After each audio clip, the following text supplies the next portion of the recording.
আল্লাহ মাবুদ জানে এবার আমে যে কি দেওয়া আছে। আম রেখেছি কেটে কি অবস্থা।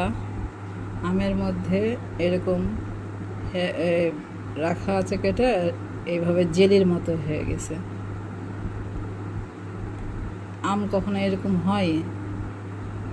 হ্যাঁ, মানুষ এতটাই টাকা পয়সার জন্য মানে কি বলবো আর, বিষ খাওয়াছে মানুষকে। আশ্চর্য লাগছে যে আমের ভিতর কখনো এরকমভাবে কাটে রাখলে পরে সে আম খাওয়ার পরে এরকম বের হয়।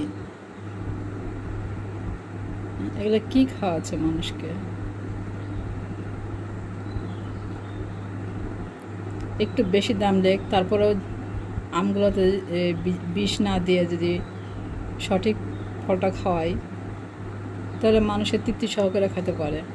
আমাদের রাজশাহীর আম কত সুন্দর, কত স্বাদ, অথচ এবারকার আমে অন্যান্য বার তবুও একটু ভালো পাওয়া যায়, এবার মানে খেয়ে কোনো টেস্টই পাচ্ছি না।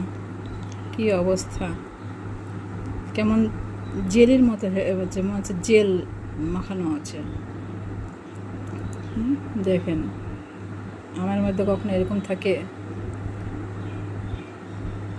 মমের মতো যেমন চিংড়ি মাছের ভিতরে দেওয়া থাকে ঠিক এরকমভাবে আমের মধ্যে থেকে এরকম বের হচ্ছে।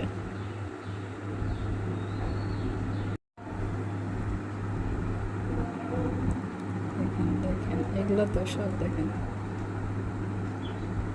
হ্যালো গাইজ, এবার সবাই আম সাবধানে খাবেন। দেখেন আমের মধ্যে কি বীজ দেওয়া আছে যে আমগুলো সব কেমন জেলের মতো হয়ে গেছে, যে চিংড়ি মাছে দেওয়া থাকে ঠিক তেমন।